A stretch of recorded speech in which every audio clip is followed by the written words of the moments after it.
ولی مطمئن باش من اگه طلا بخوام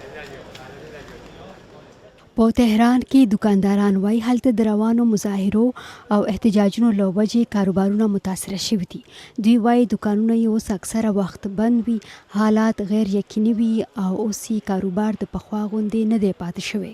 دا په داسې حال کې ده چې هلته مظاهرچیانو د 3 ورځو د هړتال اعلان هم کړی وو، خو ځینې خلک وایي دوی سخت تاواني شوي او نور خپل دکانونه نشي تړلی.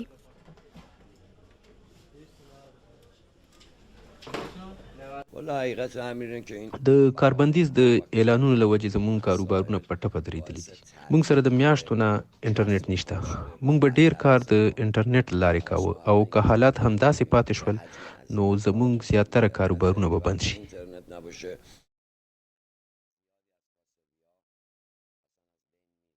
دا په داسې حال کې ده چې کله د گشت ارشاد په نوم د اخلاقي پولیسو لخوا د حجاب د ناسم استعمال په تور نیول شوې ځوانه نجلۍ مهسا امینی د سپټمبر په 14مه د پولیسو په ولکه کې مړه شوه.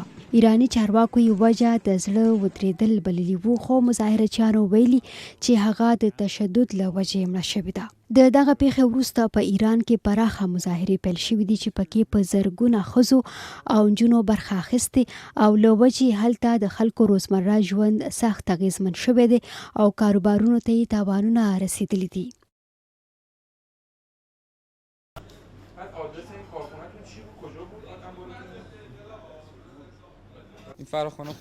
د مظاهرو او کاربندیزونو د اعلانونو له وجې زموږ کاروبارونه متاثره شول او زموږ کار درېدلی دی.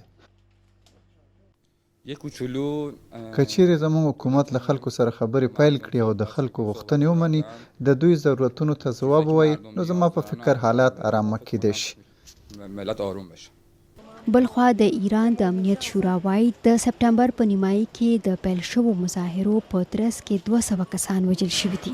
د ایران د کورنیو چارو وزارت د امنیت شورا د دسمبر په 3 په یوه خبرپاڼه کې ویلي چې په وروستیو بلبو کې 200 کسان وژل شول.